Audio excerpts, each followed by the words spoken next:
Donc le titre du message, c'est « Avoir de l'amour l'un pour l'autre ». Avoir de l'amour l'un pour l'autre. Et je vais relire Jean chapitre 13, versets 34 et 35. Vous pouvez garder quelque chose dans Jean chapitre 13 parce que je vais y revenir après. Mais on va lire versets 34 et 35. Donc Jésus parle et il nous dit « Je vous donne un nouveau commandement, que vous vous aimiez l'un l'autre, comme je vous ai aimé, que vous aussi vous vous aimiez l'un l'autre. Par ceci, tous les hommes sauront que vous êtes mes disciples, si vous avez de l'amour l'un pour l'autre. » Et donc aujourd'hui, je vais parler sur cette notion d'avoir de l'amour pour les frères et sœurs, donc d'avoir de l'amour les uns envers les autres. Et Jésus nous dit, par ceci, tous les hommes sauront que vous êtes mes disciples si vous avez de l'amour l'un pour l'autre. Donc c'est vraiment essentiel en tant que chrétien qu'on ait de l'amour pour nos frères et pour nos sœurs. Et les personnes de l'extérieur devraient se dire, ah eux ils sont chrétiens parce qu'ils ont de l'amour les uns pour les autres. Et Jésus nous dit, par ceci tous les hommes, donc les personnes extérieures peuvent se dire, ah eux ils sont chrétiens, ils sont disciples de Christ, puisqu'ils ont de l'amour l'un pour l'autre. Donc c'est vraiment un concept important dans la chrétienté, c'est d'aimer les frères et sœurs et donc de s'aimer les uns les autres. Et c'est un commandement clair et précis, on le voit. Jésus dit, je vous donne un nouveau commandement. Donc c'est un commandement, c'est pas quelque chose de négociable, on se dit pas, je vais peut-être aimer les frères, non, c'est un commandement du Seigneur Jésus-Christ. Il nous donne un nouveau commandement, que vous vous aimiez l'un l'autre, comme je vous ai aimé, que vous aussi vous vous aimiez l'un l'autre. Donc Dieu nous commande d'avoir de l'amour les uns pour les autres. N'est-ce pas ce qui est écrit? C'est ce qui est écrit, voilà, je vous donne un nouveau commandement. Et donc, on va voir dans ce message plusieurs applications pratiques. Donc, comment, de manière pratique, on peut appliquer ce que le Seigneur Jésus nous commande de faire, c'est-à-dire de nous aimer les uns les autres. Qu'est-ce qu'on peut faire les uns pour les autres? Comment on peut répondre à ce commandement? Et on va aller dans 1 Jean chapitre 4. Et gardez quelque chose dans Jean chapitre 13, on va y revenir, si vous avez quelque chose à mettre dans Jean chapitre 13. On va lire 1 Jean chapitre 4, verset 16. Donc, c'est vraiment un message important. Je vous encourage vraiment à écouter, prendre des notes si vous voulez. Mais c'est un concept qu'on doit mettre en pratique tout au long de notre vie chrétienne, le fait d'avoir de l'amour les uns pour les autres, et qu'est-ce qu'on peut faire pour aider les autres. 1 Jean chapitre 4, verset 16 nous dit « Et nous avons connu et cru l'amour que Dieu a pour nous. Dieu est amour, et celui qui demeure dans l'amour demeure en Dieu, et Dieu en lui. » Donc la Bible nous dit clairement que Dieu est amour. Dieu est la source d'amour, c'est de Dieu que vient l'amour. Il ne fait aucun doute que Dieu est amour. Et donc Dieu, par amour pour nous, bien sûr, a sacrifié son Fils Jésus-Christ.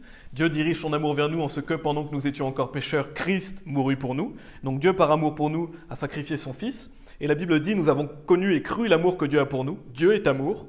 Et il est dit, celui qui demeure dans l'amour demeure en Dieu et Dieu en lui. Et c'est quelque chose qu'on doit désirer. Est-ce que vous désirez que Dieu demeure en vous et que vous demeuriez en lui? Donc c'est quelque chose qu'on doit désirer. Et bien pour ça, il faut demeurer dans l'amour. La Bible dit que si vous demeurez dans l'amour, eh ben si vous demeurez dans l'amour, Dieu va demeurer en vous et vous en lui. Et donc c'est ce qu'on doit vouloir en tant que chrétien. Et justement, cette notion d'amour, c'est si vous êtes quelqu'un justement qui vous mettez souvent en colère ou qui cherchez souvent les querelles, qui est plein d'amertume, notamment envers les frères et sœurs, est-ce que vous demeurez vraiment dans l'amour? Non. Le fait de demeurer dans l'amour, justement, on va avoir des applications pratiques. Mais c'est ce qu'on veut en tant que chrétien, demeurer dans l'amour afin que Dieu demeure en nous. Et il est dit un peu plus loin, donc là c'était 1 Jean chapitre 4, verset 16, il est dit au verset 20 et 21, il est dit « Si un homme dit « j'aime Dieu » et qu'il haït son frère, il est un menteur, car celui qui n'aime pas son frère qu'il a vu, comment peut-il aimer Dieu qu'il n'a pas vu? Et ce commandement, nous l'avons de lui, que celui qui aime Dieu aime son frère aussi. » Donc si vous êtes le genre de personne qui dit « Ah, moi j'aime Dieu, mais j'aime pas vraiment mes frères et sœurs, je déteste cette personne je la haïs », mais la Bible dit que vous êtes un menteur. Pourquoi? Parce que comment vous pouvez aimer Dieu si vous n'aimez pas votre frère qui est ici? Donc c'est un concept important. Si vous aimez Dieu, vous allez aimer les frères et sœurs. D'ailleurs, il dit que celui qui aime Dieu aime son frère aussi. Donc ce serait un comportement hypocrite de dire voilà, j'aime Dieu mais j'aime pas mon frère. C'est un comportement hypocrite que Dieu dénonce. Et donc on sait que les frères et sœurs sont en Christ. Donc on est une famille, on est enfants de Dieu. Les personnes qui sont sauvées sont le temple du Saint-Esprit. Donc nous sommes les ambassadeurs de Dieu sur cette terre. On est ambassadeurs de Christ, on doit le représenter. Et donc Dieu nous commande d'aimer les frères et sœurs, on est tous de la même famille. Donc comment on peut dire « j'aime Dieu » si on haït son frère? C'est quelque chose qui est logique. Non, si vous aimez Dieu, vous allez aimer les frères et sœurs. Et donc si vous voulez plaire à Dieu, si vous dites « oh, comment je peux plaire à Dieu ?» aimez les frères et sœurs. C'est quelque chose qui plaît à Dieu. Et c'est un bon moyen de montrer notre amour envers lui aussi. Si vous aimez les frères et sœurs, vous montrez votre amour envers Dieu. Et ce commandement, nous l'avons de lui, que celui qui aime Dieu aime son frère aussi. Amen, c'est ce qu'on veut. On veut justement aimer Dieu et on veut aimer nos frères et sœurs. Et donc 1 Jean chapitre 3, là on va aller un chapitre avant, 1 Jean chapitre 3, verset 14. qui nous dit « Nous savons que nous sommes passés de la mort à la vie parce que nous aimons les frères. Celui qui n'aime pas son frère demeure dans la mort. » Donc on voit ici une forte réprimande, qu'une personne qui n'aime pas son frère, la Bible dit qu'il demeure dans la mort. Pourquoi ? Parce qu'il est dans l'obscurité, il agit d'une manière malfaisante. Si vous n'aimez pas votre frère, vous agissez d'une manière malfaisante. La Bible dit « Celui qui n'aime pas son frère demeure dans la mort ». Donc c'est pas ce qu'on veut, et donc justement dans ce message, je vous encourage encore une fois, je vous redis à prendre des notes, mais c'est comment on peut pratiquer ça. Qu'est-ce qu'on peut mettre en pratique dans notre vie chrétienne de tous les jours pour justement aimer les frères et sœurs, avoir cet amour fraternel. Et le premier point, vous pouvez retourner dans Jean chapitre 13, donc que Tristan nous a lu. Le premier point que je veux faire aujourd'hui, c'est se servir les uns les autres, donc être au service des autres. En tant que chrétien, on doit se mettre au service des frères et sœurs. Je vais relire quelques passages de Jean chapitre 13, c'est entre les versets 3 et 15. Je ne vais pas relire tout le passage, mais c'est le passage où Jésus-Christ va laver les pieds des disciples. Je vais lire à partir, je pense que c'est 1, 2, 3, peut-être le verset 4, où il dit, donc Jésus dit, « Puis il vint à Simon-Pierre, et Pierre lui dit, « Seigneur, laves-tu mes pieds ?» Jésus répondit et lui dit, « Ce que je fais, tu ne le sais pas maintenant, mais tu le sauras plus tard. » Pierre lui dit, « Tu ne laveras jamais mes pieds. » Jésus lui répondit, « Si je ne te lave, tu n'as aucune part avec moi. » Et j'aime vraiment la réponse de Pierre. Simon-Pierre lui dit, « Seigneur, pas seulement mes pieds, mais aussi mes mains et ma tête. » Donc on voit que Pierre disait souvent des choses un peu à contre-courant, il disait des choses un peu fausses. Des fois, il a des meilleures réflexions quand il dit « Tu es le Christ, le Fils du Dieu vivant ». Donc des fois, il dit des choses très justes. Des fois, il dit des choses un peu à côté de la plaque. Mais au moins, il était zélé, il était fougueux en fait. Et il voulait vraiment avoir part avec Christ. C'est ce qu'on voit à travers sa réponse, même s'il va être repris. Parce que Jésus lui dit « Celui qui est lavé n'a besoin que de laver ses pieds. Mais il est entièrement rendu net, et vous êtes rendu net, mais pas tous. » Donc ici, on voit un peu plus loin que Jésus, donc, il va laver les pieds des disciples. Et donc Jésus nous donne vraiment un merveilleux exemple de ce que c'est que de servir les autres. Et il montre justement toute l'humilité dont on doit faire preuve et tout le service qu'on doit avoir jusqu'à même laver les pieds des disciples. Et dans Galates chapitre 6, verset 10, et après on retournera dans Jean chapitre 13, la Bible dit « Comme nous en avons donc l'opportunité, faisons du bien à tous les hommes, plus particulièrement à ceux de la maison de la foi. » Donc on doit être riche en bonnes œuvres envers tous les hommes. Et la Bible dit particulièrement à ceux de la maison de la foi. Et je fais un petit aparté sur cette notion d'amour, parce qu'il y a des gens qui enseignent qu'on doit aimer tout le monde. Donc, et même malheureusement beaucoup dans la chrétienté, des gens vont vous dire voilà, il faut aimer tout le monde parce qu'on doit aimer notre prochain. Mais ce n'est pas ce que la Bible enseigne. On ne doit pas aimer tout le monde. Il y a des personnes qu'on ne doit pas aimer qui s'appellent les réprouvés. Et je vais vous montrer dans 2 Chroniques chapitre 19. 2 Chroniques chapitre 19 verset 2.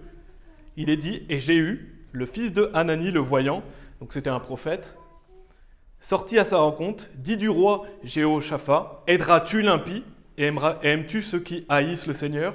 C'est pourquoi il y a colère sur toi de la part du Seigneur. » Donc est-ce qu'on doit aimer les ennemis de Dieu ? On voit dans ce passage qu'on ne doit pas aimer les ennemis de Dieu. Parce que la Bible dit que la colère de Dieu est sur vous. Si vous aimez les ennemis de Dieu, la colère de Dieu est sur vous. Donc on ne doit pas aimer ceux qui haïssent le Seigneur. Donc ça c'est très important et c'est ce qu'on appelle les réprouvés. Je ne vais pas développer ça dans ce message, mais ce sont des personnes qui détestent Dieu. Et on voit dans Psaume 139, au verset 21 et 22, je vais simplement les lire. Mais la Bible dit « N'ai-je pas en haine, ô Seigneur, ceux qui te haïssent, et ne suis-je pas peiné par ceux qui se dressent contre toi ? Je les hais d'une parfaite haine, je les considère comme mes ennemis. » Donc posez-vous les questions, est-ce qu'on doit aimer les psychopathes et les pédophiles ? Est-ce qu'on doit aimer ces personnes ? Bien sûr que non, ce sont des ennemis de Dieu. Donc c'est vraiment ridicule de dire qu'on doit aimer tout le monde. Ce n'est pas un concept qui est biblique. Parce qu'en fait, si vous dites « moi j'aime tout le monde », en fait vous dites « j'aime personne ». Si vous êtes quelqu'un qui vous dit « moi j'aime tout le monde », c'est vous n'aimez personne. Parce que vous ne pouvez pas dire que vous aimez les enfants si vous aimez les pédophiles. Et qu'est-ce qu'on doit dire justement ? Quelle est la voie qu'on doit avoir envers les enfants ? Un pédophile, on lui dit « va en enfer ». C'est ça le message qu'on a pour lui. Et c'est ce qu'on doit dire de ces pervers. Parce que dans Psaume 55, verset 15, il est dit quoi ? Il est dit que la mort les saisisse et qu'ils descendent vivants dans l'enfer, car l'immoralité est dans leur demeure et parmi eux. Donc ça, c'est une prière qui est inspirée. C'est quelque chose qui est dans la Bible, malheureusement qui n'est pas beaucoup prêché. Mais c'est ça qu'on a comme message pour les pédophiles, les psychopathes et les gens réprouvés, qu'ils aillent en enfer. C'est tout ce qu'on doit souhaiter. Et d'ailleurs, si vous aimez les pédophiles, je ne veux rien avoir à faire avec vous. Parce qu'on ne doit pas aimer ces personnes-là et que toute haine n'est pas mauvaise. Donc c'était juste un aparté que je veux faire, mais on ne doit pas aimer tout le monde. On doit aimer notre prochain, donc par défaut on aime les personnes. Si la personne n'est pas un réprouvé, on doit avoir de l'amour pour les personnes, aimer notre prochain. Mais si on sait clairement que c'est quelqu'un qui déteste Dieu, si on sait clairement que c'est un réprouvé, alors notre amour, elle est plus. C'est la haine parfaite de Dieu qu'on doit avoir. Donc je voulais faire ce petit aparté. Et dans Galates chapitre 6, verset 10, Galates chapitre 6, verset 10, il est dit « Comme nous en avons donc l'opportunité, faisons du bien à tous les hommes, plus particulièrement à ceux de la maison de la foi. » Donc on voit qu'on doit faire du bien à tous les hommes, on doit aimer notre prochain, mais particulièrement à ceux de la maison de la foi. Et la maison de la foi, ce sont les frères et sœurs. Donc on a tous une foi en Jésus-Christ, on est de la maison de la foi, on est enfant de Dieu quand on est sauvé. Et donc c'est cette notion de se servir les uns les autres, d'œuvrer pour le bien des autres, pour les besoins des chrétiens. Et notre groupe ici à Genève doit être connu pour être riche en bonnes œuvres les uns envers les autres. On doit pratiquer ces bonnes œuvres, et ce n'est pas seulement le dimanche. Ce n'est pas que le dimanche où on se voit, où on se réunit, qu'on doit avoir des bonnes œuvres envers les autres. C'est tous les jours. Tous les jours, vous pouvez vous soucier de comment vont les frères et sœurs, prendre de leurs nouvelles, les exhorter. Enfin, on va voir ça dans des prochains points. Mais c'est important que tous les jours, vous pensiez aux frères et sœurs, que vous priez pour eux, que vous pouvez leur proposer de l'aide s'ils ont besoin d'aide, vous pouvez les encourager, leur apporter de l'écoute. Donc c'est quelque chose qui se pratique chaque jour. Ce n'est pas seulement le dimanche. Et ça, je vais développer dans les prochains points. Donc on va revenir dans Jean chapitre 13. Jean chapitre 13. Parce que je veux faire une application spirituelle, bien sûr. On voit que Jésus-Christ se met au service des autres. Donc il y a une application directe, le fait de se mettre au service de frères et sœurs, le fait d'être humble. Mais il y a une application spirituelle que je veux faire dans le fait de laver les pieds des disciples. Parce que c'est quelque chose que je pense est essentiel pour nous. Donc on voit au verset 8 à 10 de Jean chapitre 13, verset 8 à 10, il est dit, Pierre lui dit, tu ne laveras jamais mes pieds. Jésus lui répondit, si je ne te lave, tu n'as aucune part avec moi. Simon-Pierre lui dit, Seigneur, pas seulement mes pieds, mais aussi mes mains et ma tête. Jésus lui dit, celui qui est lavé n'a besoin que de laver ses pieds, mais il est entièrement rendu net, et vous êtes rendu net, mais pas tous. Donc une fois qu'on est sauvé, on est rendu net. Pourquoi ? Parce qu'on est lavé par le sang de Jésus-Christ, Dieu a pardonné nos péchés, et on sait que c'est Jésus qui a porté nos péchés. Jésus est notre sauveur, et on sait que la Bible dit que Jésus est la parole. Donc qui c'est qui nous a lavés ? C'est la parole, c'est Jésus-Christ. Donc déjà, on peut voir une application, c'est le fait que Jésus-Christ, spirituellement, il nous a déjà lavés. Il nous a lavés de nos péchés, il est la parole de Dieu, donc on est purifié par la parole de Dieu. On sait que la Bible dit que la foi vient de ce qu'on entend, et ce qu'on entend vient par la parole de Dieu. Donc Jésus est notre sauveur, on est sauvé par la parole de Dieu. Et donc quand il dit « mais pas tous », il parle de Judas, parce qu'on le voit, il dit « car il savait qui devait le trahir, par conséquent il dit « vous n'êtes pas tous nets ». Judas n'était pas net parce qu'il n'était pas sauvé. Il n'avait pas été lavé de ses péchés. Une fois qu'on est sauvé, on est rendu net. Et donc Jésus rajoute, celui qui est lavé n'a besoin que de laver ses pieds. Et donc qu'est-ce que ça peut symboliser, le fait de laver ses pieds ? Je pense que ça symbolise le fait que nous avons les pieds dans le monde. Donc nous, la Bible dit qu'on n'est pas de ce monde, vous pouvez aller d'ailleurs dans Jean chapitre 17, juste un peu plus loin, Jean chapitre 17, mais on est toujours dans ce monde. On n'est pas du monde, mais on est dans ce monde, donc on a les pieds sur cette terre. Et donc ça veut dire quoi ? Ça veut dire qu'on doit se garder du mal et qu'on doit marcher dans l'esprit. On est toujours dans ce monde, on marche toujours dans ce monde, on a toujours les pieds dans ce monde, mais on n'est pas de ce monde. Dans Jean chapitre 17, on lit des versets 14 à 18, Jésus parle, et il nous dit « Je leur ai donné ta parole, et le monde les a haïs, parce qu'ils ne sont pas du monde, de même que je ne suis pas du monde. Je ne te prie pas pour que tu les ôtes du monde, mais pour que tu les gardes du mal. Ils ne sont pas du monde, de même que je ne suis pas du monde. Sanctifie-les par ta vérité, ta parole est vérité. Comme tu m'as envoyé dans le monde, je les ai, oui, certainement aussi envoyés dans le monde. » Donc on n'est pas du monde, mais on est dans le monde. Donc on a toujours les pieds sur cette terre. Et l'application que je veux faire, justement, c'est bien sûr, on sait aussi que la Bible parle du fait d'aller prêcher l'évangile, des pieds, cette notion de pied, d'aller vers les personnes perdues, de prêcher l'évangile.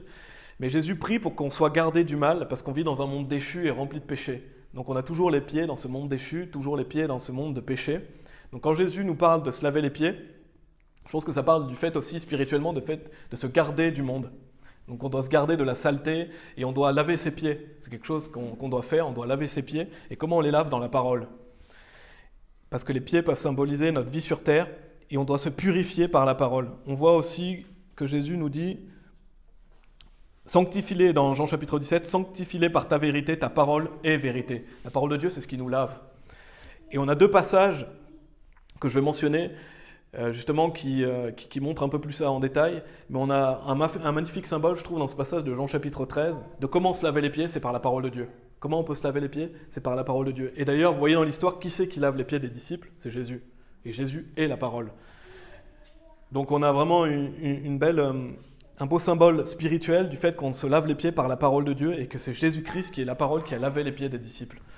On voit dans Psaume 119, verset 105, il est dit « Ta parole est une lampe à mes pieds et une lumière sur mon sentier. » Donc la parole de Dieu, c'est une lampe à nos pieds.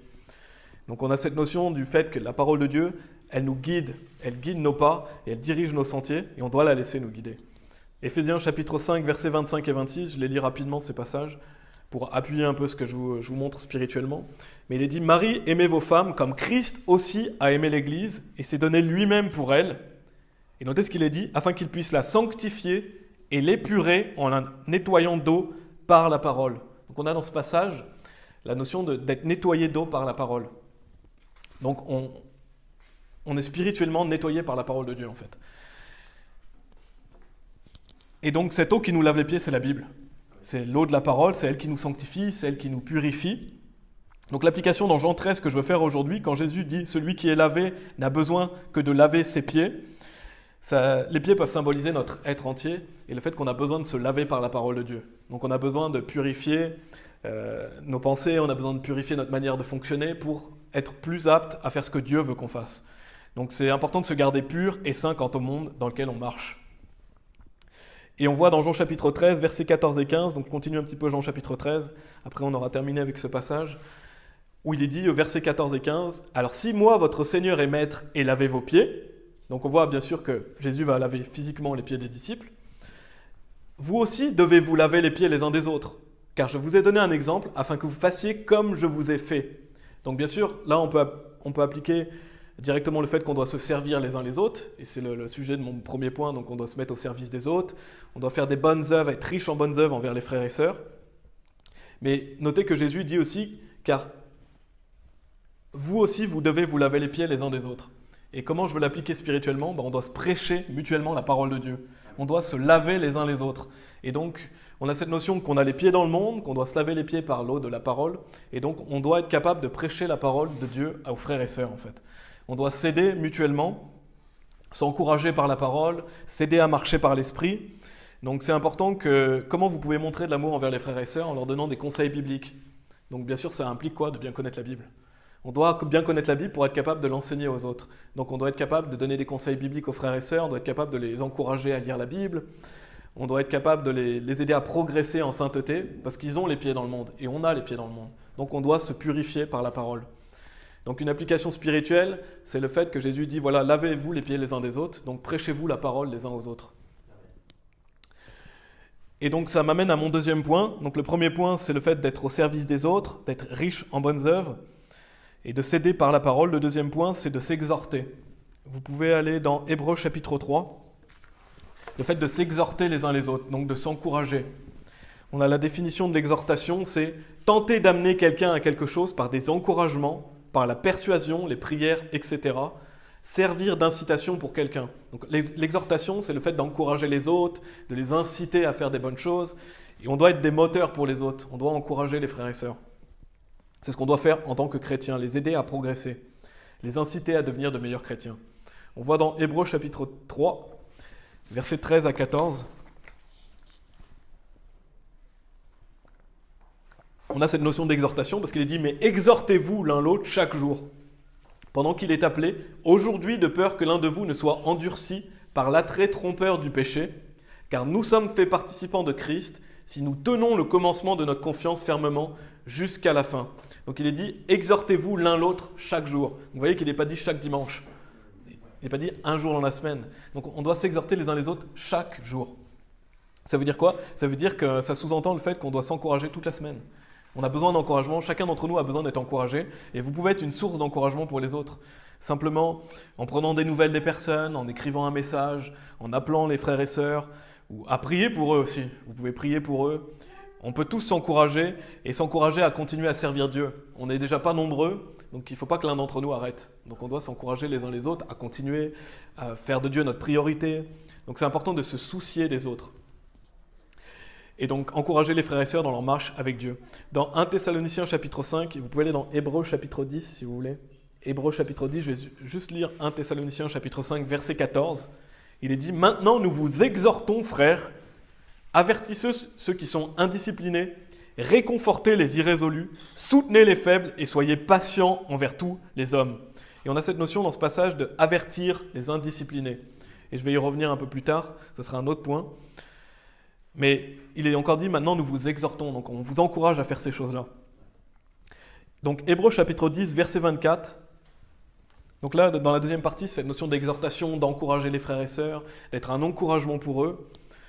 Donc Hébreux chapitre 10, verset 24, ça nous dit « Et préoccupons-nous l'un de l'autre pour nous inciter à l'amour et aux bonnes œuvres. » Donc on doit se préoccuper l'un de l'autre. Qu'est-ce que ça veut dire d'être préoccupé par quelque chose ou par quelqu'un?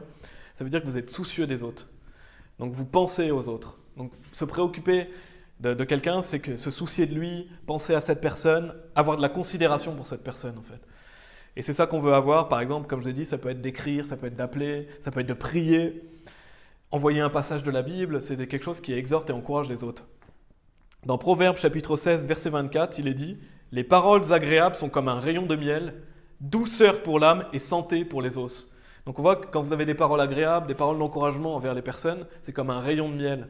C'est comme une douceur pour l'âme et santé pour les os. Donc qu'est-ce que ça va apporter aux autres? Ça va leur redonner de la vitalité, du réconfort. Et on a tous besoin de ça dans notre vie chrétienne.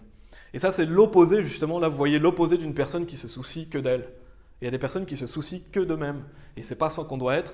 On ne doit pas être le genre de personne qui se soucie que de lui et qui est toujours préoccupé que par lui, en fait. Vous devez vous mettre au service des autres et vous préoccuper des autres.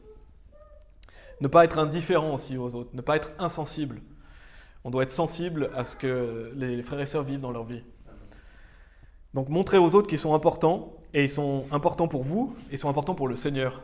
Parce que l'objectif de tout ça, c'est quoi? C'est que les gens servent Dieu. Donc les gens sont importants pour le Seigneur, déjà pas beaucoup. Donc encourager les autres, ça va être récompensé par Dieu parce que vous les encouragez à continuer à œuvrer pour le Seigneur. Parce que tout est pour Christ. Il est dit, pour nous inciter à l'amour et aux bonnes œuvres. On le voit dans Hébreux chapitre 10, verset 24, pour nous inciter à l'amour et aux bonnes œuvres. La finalité, c'est Christ, c'est Dieu. Donc pensez à encourager les autres. Ça, c'est justement, je vais vous encourager à ça. Comment montrer de l'amour envers les autres? Encouragez-les, exhortez-les, souciez-vous d'eux. Vous pouvez les encourager à lire la Bible, les encourager à prier, les encourager à écouter des enseignements, à venir à l'église. Il y a plein de manières d'encourager les autres. Et ça me mène à mon troisième point. Le troisième point, c'est l'église. Vous pouvez aller dans, toujours Hébreux chapitre 10.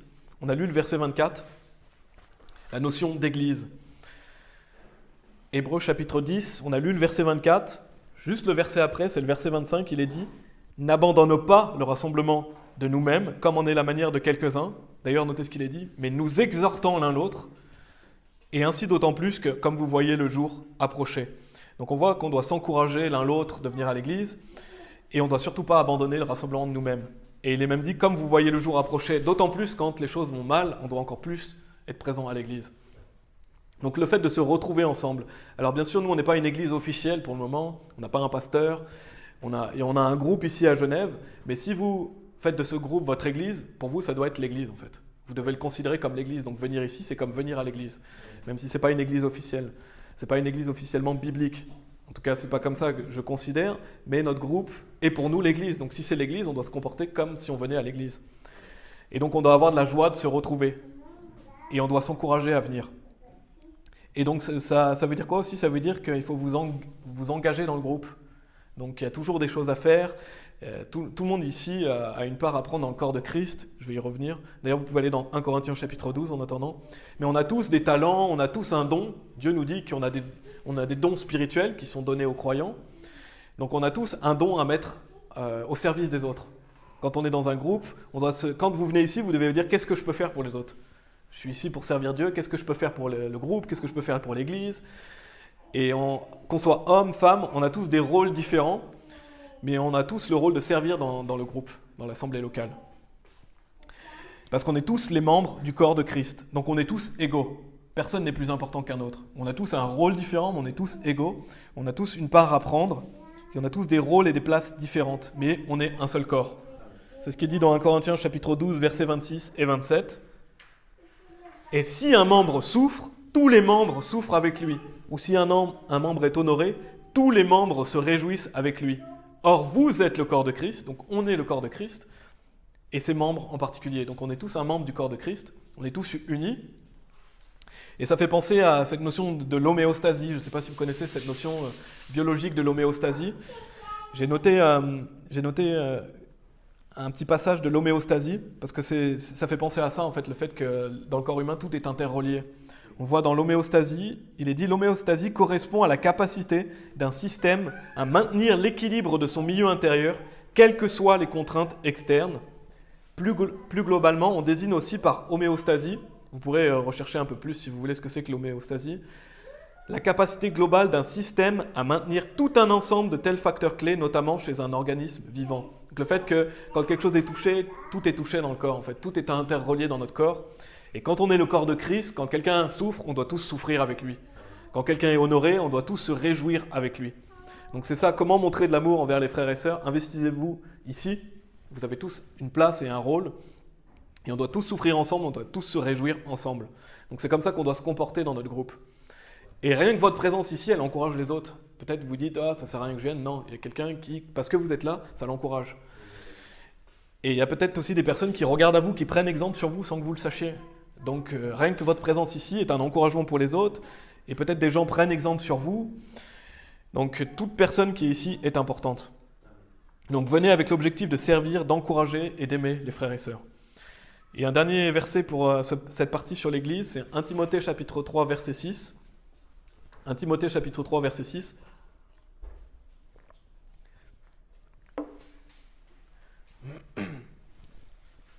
La Bible dit, et d'ailleurs je vous encourage à trouver votre don spirituel. Vous pouvez lire, c'est dans 1 Corinthiens chapitre... Non, c'est dans Romains chapitre 12, je crois. En tout cas, il y a 2 passages qui parlent des dons spirituels. C'est bien de savoir son don spirituel pour le mettre en application aux autres. Vous pouvez demander à Dieu, d'ailleurs demander à Dieu quel est votre don spirituel. Peut-être que vous en avez plusieurs. 1 Timothée chapitre 3 verset 6 nous dit « Mais maintenant que Timothée est revenu de chez vous vers nous et nous a apporté de bonnes nouvelles de votre foi et de votre charité, et que vous avez toujours bon souvenir de nous, désirons grandement nous voir, comme nous aussi voulons vous voir. » Donc on voit qu'il dit « désirant grandement nous voir ». Donc on doit désirer venir, on doit se réjouir de se voir en fait. C'est une bénédiction que Dieu nous ait donné ce groupe. Et donc on doit se réjouir de se voir, n'est-ce pas? On doit être content, on doit se réjouir de venir. Et on doit être content de louer, d'adorer Dieu ensemble, de venir, d'apprendre de la parole de Dieu, d'écouter des enseignements et d'aller évangéliser aussi. Amen. Et le 4e point, c'est l'assistance financière ou matérielle. Donc comment on peut aider les frères et sœurs en leur apportant une assistance financière ou matérielle. Et je vais parler rapidement, je vais en parler très rapidement, peut-être ce serait bien de faire un message là-dessus, mais je crois qu'on ne l'a jamais prêché ici, mais je voulais parler un peu de la dîme. Parce que j'espère que chacun d'entre vous le sait déjà, mais Dieu nous commande de donner notre dîme. C'est-à-dire qu'on doit donner 10% de nos revenus à Dieu. C'est quelque chose qui lui est dû. Dieu... on doit être capable de lui donner la dîme. Donc, c'est-à-dire 10% de notre revenu revient à Dieu de droit, en fait. C'est quelque chose qui est enseigné à travers la Bible, on le voit dans l'Ancien Testament, dans le Nouveau Testament, ça n'a pas disparu avec le Nouveau Testament. C'est quelque chose qu'on doit pratiquer, chacun d'entre nous doit donner la dîme à Dieu. Et on a déjà quelqu'un qui a donné la dîme pour notre groupe. Donc, vous ne le saviez sûrement pas, mais on veut peut-être mettre en place ici comme un compte bancaire où les gens peuvent donner leur dîme, ou alors les gens peuvent donner une partie de leur dîme, ou des dons. C'est ouvert, parce qu'on n'est pas vraiment une église officielle. Donc on ne peut pas dire, voilà, il faut donner absolument la dîme ici. Donc si vous ne donnez pas votre dîme, je vous encourage à le donner dans des bonnes églises, peut-être dans des œuvres de Dieu. Mais c'est vraiment un commandement de Dieu que de donner la dîme. C'est quelque chose qu'on doit faire. Dans notre groupe, on n'a rien d'officiel, on n'a pas un pasteur, on n'est pas une église officielle. Mais on va peut-être mettre en place comme un compte si des gens veulent donner volontairement, que ce soit une partie de leur dîme, toute leur dîme, pour faire des dons. Et avec ça, on pourrait mettre en place des activités pour notre groupe et on pourrait faire différentes activités, ça on en reparlera plus tard. Mais ce que je veux vous encourager surtout à faire, c'est donner votre dîme au Seigneur. Si vous ne le faites pas, vous n'êtes pas en règle avec Dieu, c'est un argent qui lui est dû. Dieu nous donne toute bonne chose, on lui doit 10% de nos revenus. Et donc c'est au Seigneur que vous donnez. Quand vous donnez la dîme, c'est au Seigneur que vous la donnez. Ce n'est pas à des hommes, c'est pour l'œuvre de Dieu. Donc si vous ne savez pas où la donner, pensez peut-être à des églises du New AFB, pensez à des personnes qui font des choses pour Dieu, mais trouvez un moyen de donner votre dîme. Et j'ai un frère qui m'a donné un bon exemple un jour. Mais imaginez-vous que vous connaissez, je ne sais pas, un homme qui fait 2 mètres de haut, qui est baraqué, champion de boxe, et vous voyez son portefeuille dans sa poche, est-ce que vous allez essayer de lui voler son portefeuille? Si vous voyez un gars de 2 mètres qui est champion de boxe, est-ce que vous allez essayer de voler cette personne? Je pense que la plupart d'entre nous n'iraient pas voler cette personne. Donc maintenant, imaginez-vous voler Dieu. Dieu est le créateur de toutes choses. Et ne pas donner la dîme, c'est voler Dieu. Donc si vous volez Dieu, attendez-vous à ce qu'il vous reprenne sévèrement. Donc si vous craignez un homme parce que vous ne voulez pas lui voler son argent, parce qu'il semble quelqu'un de fort et costaud, d'autant plus craignez Dieu. D'ailleurs, on ne doit pas craindre les hommes, bien sûr. Mais ce que je voulais dire, c'est qu'on doit craindre Dieu. Et donc c'est important de toujours donner sa dîme au Seigneur. Parce que si vous ne la donnez pas, vous volez Dieu, littéralement. Et ce n'est pas le sujet de ce message, je ne vais pas aller trop dans les détails. On en reparlera peut-être ultérieurement, mais ce que je veux parler surtout dans ce point, c'est d'aider les frères et sœurs financièrement ou matériellement. Donc comment vous pouvez montrer votre amour envers les frères et sœurs en les aidant. Aidant les personnes qui sont dans le besoin, ou les personnes qui ont besoin de matériel ou de finances. Et c'est un bon moyen d'appliquer l'amour fraternel. Et donner gratuitement. C'est-à-dire que quand vous donnez quelque chose à quelqu'un, n'attendez rien en retour. Vous faites ça avec le cœur, vous faites ça par amour. Vous ne donnez pas des choses aux gens parce que vous attendez quelque chose d'eux. Non, vous le donnez par amour des frères et sœurs. On voit dans 1 Jean chapitre 3, si vous voulez, dans 1 Jean chapitre 3,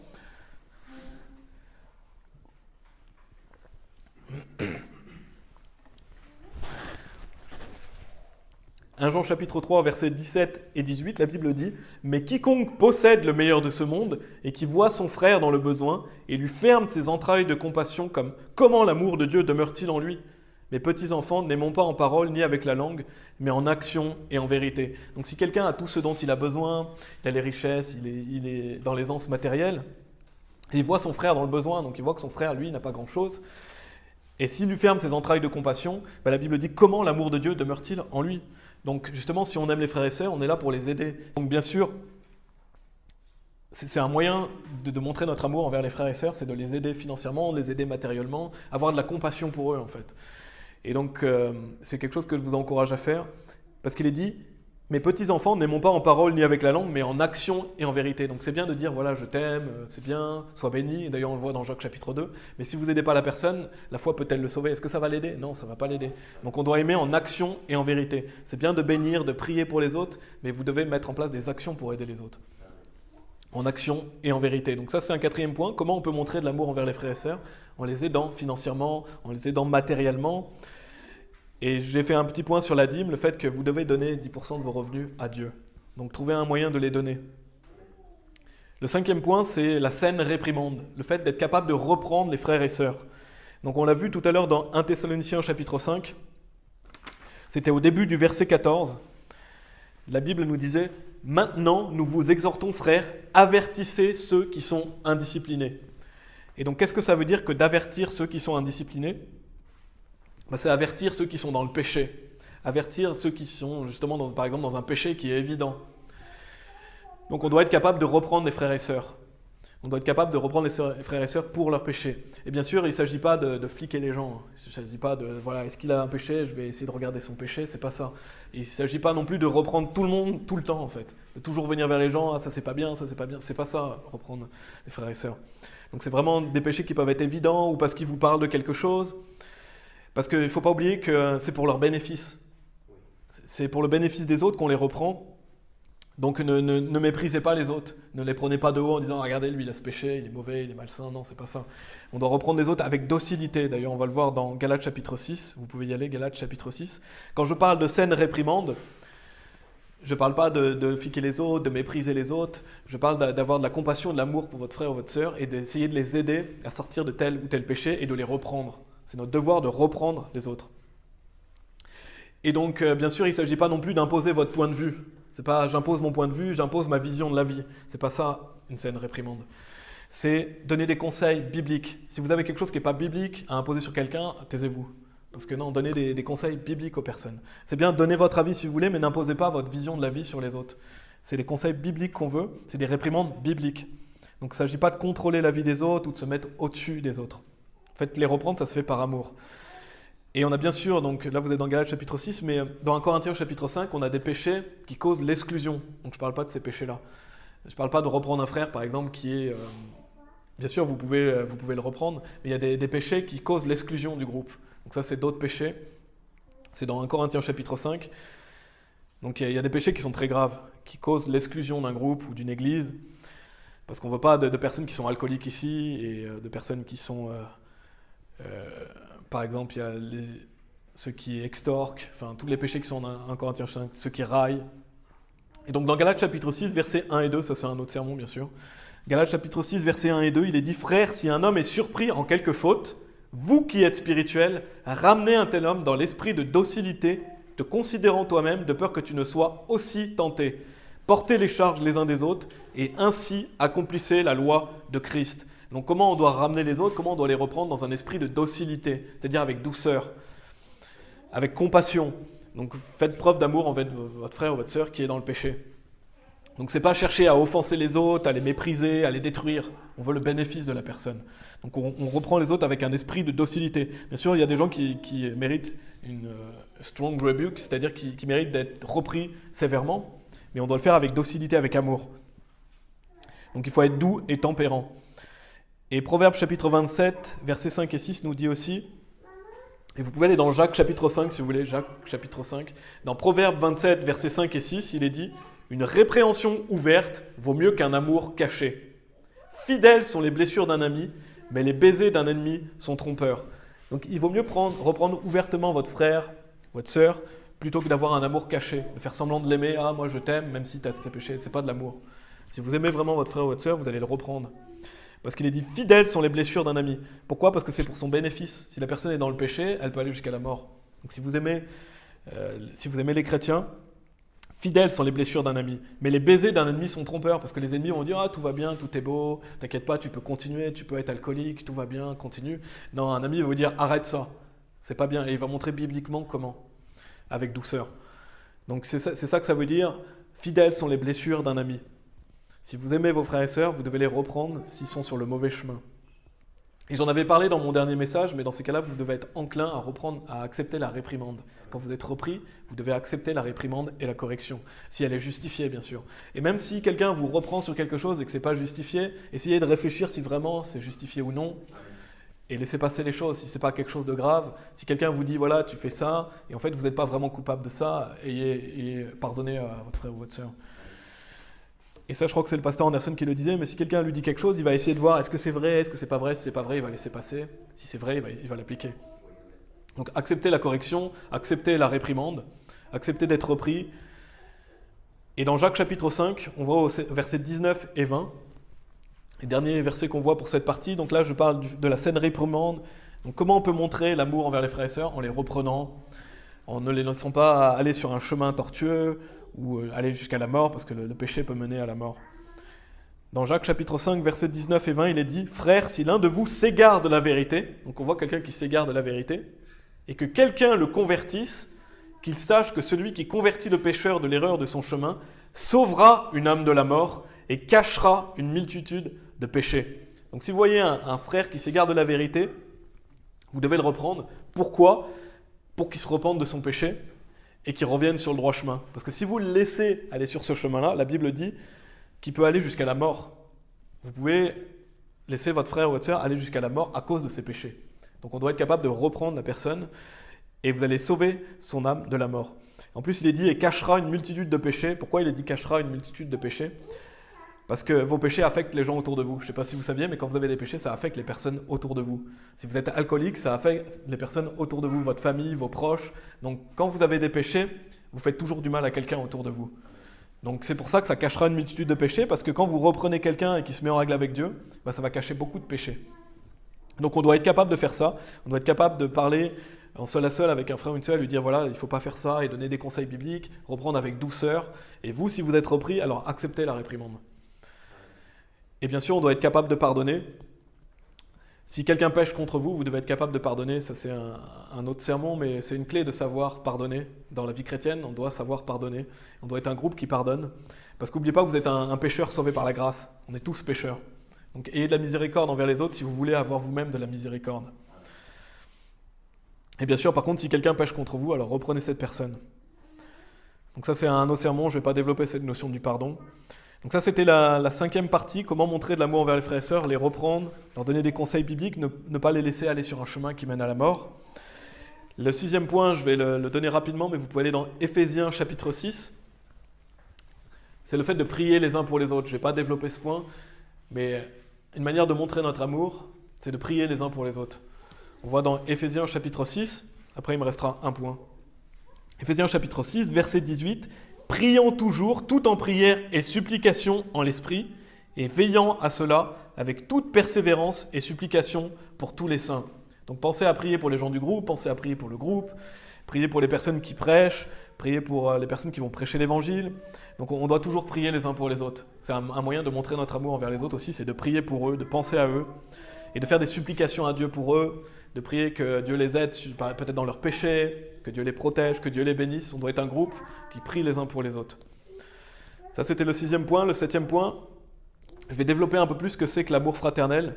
Donc pour revenir un peu sur ce qu'on a vu, comment montrer notre amour envers les frères et sœurs, se servir les uns les autres, donc être au service des autres, être humble, être riche en bonnes œuvres. On a vu aussi cette notion de se laver les pieds spirituellement, c'est-à-dire de se prêcher la parole, de se donner des conseils, de s'encourager bibliquement. Le 2e point, donc d'exhorter, d'encourager, de prendre des nouvelles, d'exhorter les frères et sœurs, de les encourager dans leur marche avec Dieu, d'être attentif à ce qu'ils vivent dans leur vie. On a vu la vie dans l'Église aussi, qu'on est les membres d'un corps de Christ, on est les membres du corps de Christ, qu'on a tous un rôle, qu'on peut tous apporter quelque chose dans le groupe. On a vu l'assistance financière et matérielle, donc le fait que vous pouvez être une bénédiction pour les autres. La réprimande, le fait de savoir reprendre. On a vu le fait de prier les uns pour les autres. Et dans ce dernier point, je vais détailler un peu plus qu'est-ce que c'est que l'amour. Donc l'amour, la charité. Je vais lire 1 Jean chapitre 3, verset 16. Vous n'êtes pas obligé d'y aller, je vais lire 2 versets. C'est 1 Jean chapitre 3, verset 16 qui nous dit « Par ceci, nous percevons l'amour de Dieu, parce qu'il a donné sa vie pour nous, et nous devons donc donner nos vies pour les frères. » Et donc ça, c'est l'amour ultime, entre guillemets, c'est le sacrifice pour les autres, au point d'être capable de donner sa vie pour les autres. On voit dans Jean chapitre 15, verset 13, ça c'est Jésus qui nous dit « Aucun homme n'a plus grand amour que ceci, qu'un homme donne sa vie pour ses amis. » Donc si vous dites quel est le plus grand amour qu'on peut avoir pour les autres, pour ses amis, c'est de donner sa vie pour ses amis. Pourquoi ? Parce que ça veut dire que vous vous sacrifiez au point d'être capable de donner votre vie pour les autres. Et donc ça c'est une notion de sacrifice, de se sacrifier pour les autres, d'être au service pour les autres, d'aimer fraternement les autres. Donc ça veut dire qu'on doit être capable de servir les autres sans égard pour notre vie en fait. Et bien sûr, de nos jours, on risque rarement nos vies. On n'est pas persécuté au point où les gens peuvent nous tuer. Dans certains pays, c'est peut-être déjà le cas. Il y a peut-être des gens qui meurent pour les frères et sœurs. Mais ici où on vit, non, c'est pas le cas. On est rarement en danger de mort. Mais ça va peut-être arriver un jour. Peut-être qu'un jour, on prendra plus de risques. Donc, êtes-vous capable justement de vous sacrifier pour les autres ? Et on voit l'exemple de quelqu'un, c'est dans Philippiens chapitre 2, si vous voulez aller. Philippiens chapitre 2, c'est Épaphrodite, dans Philippiens chapitre 2, qui a risqué sa vie pour Paul. Et bien sûr, je ne vous dis pas de vous mettre en danger de mort, je ne suis pas en train de dire ça, je dis que le fait que l'on doit se sacrifier pour les autres et être capable de ne pas avoir égard pour sa vie en fait. Et on n'est pas persécuté à ce point-là, mais peut-être qu'un jour ça viendra.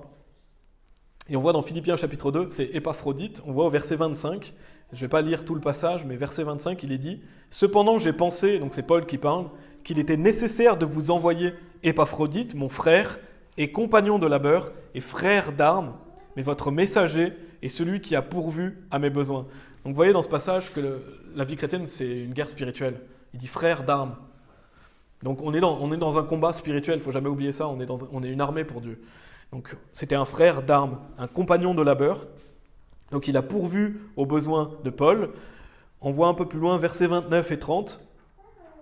Comment Paul parle de cet homme ? Il dit « Recevez-le donc dans le Seigneur avec toute gaieté, ayez de l'estime pour de tels hommes.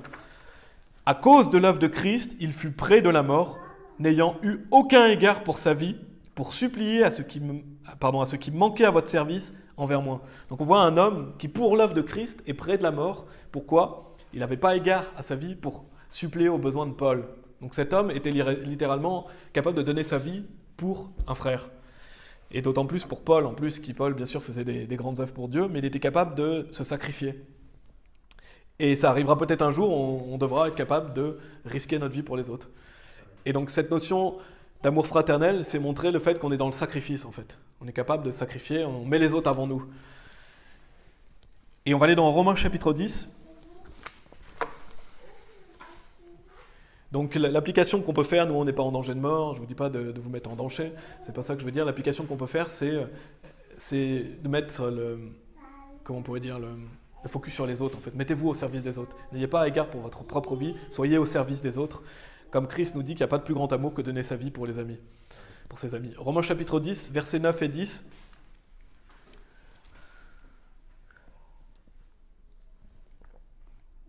C'est bien Romains chapitre 10.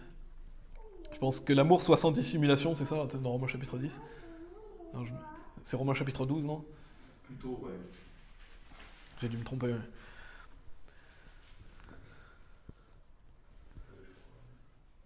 Ah oui, Romains 12, verset 9. Merci. Parce que Romains chapitre 10, verset 9, c'est si tu confesses de ta bouche. Ouais. Romains chapitre 12, verset 9 et 10. Que l'amour soit sans dissimulation, ayez en horreur ce qui est mal, attachez-vous à ce qui est bon, ayez une bienveillante affection l'un envers l'autre, d'un amour fraternel, dans l'honneur, vous préférant l'un l'autre. Donc notre amour, comment il doit être? Il doit être sans dissimulation. Je ne sais pas si vous savez ce que ça veut dire, mais ça veut dire que vous ne devez pas avoir d'arrière-pensée, un amour hypocrite, avec des arrière-pensées où vous pensez à vous-même en fait. Vous devez aimer les autres sans dissimulation. Donc il y a par exemple des personnes qui, vous vous dites, ah cette personne elle m'aime, mais en fait derrière elle a des intérêts ou elle fait ça par hypocrisie. C'est pas comme ça qu'on doit agir envers les autres. On doit être capable justement d'aimer vraiment la personne sans dissimulation. Ayez en horreur ce qui est mal, attachez-vous à ce qui est bon. Et il est dit, donc ayez une bienveillante affection l'un envers l'autre d'un amour fraternel. Donc un amour qui est non fin. Un amour qui est réel pour les autres, et donc avoir une bienveillante affection l'un envers l'autre, donc être bienveillant envers les autres. Et c'est ça, le vrai amour, c'est vous êtes bienveillant envers les autres, vous avez de la compréhension, de la compassion pour les autres. Pas un amour fin, pas un amour avec dissimulation, un amour hypocrite, où vous cherchez votre propre intérêt, non.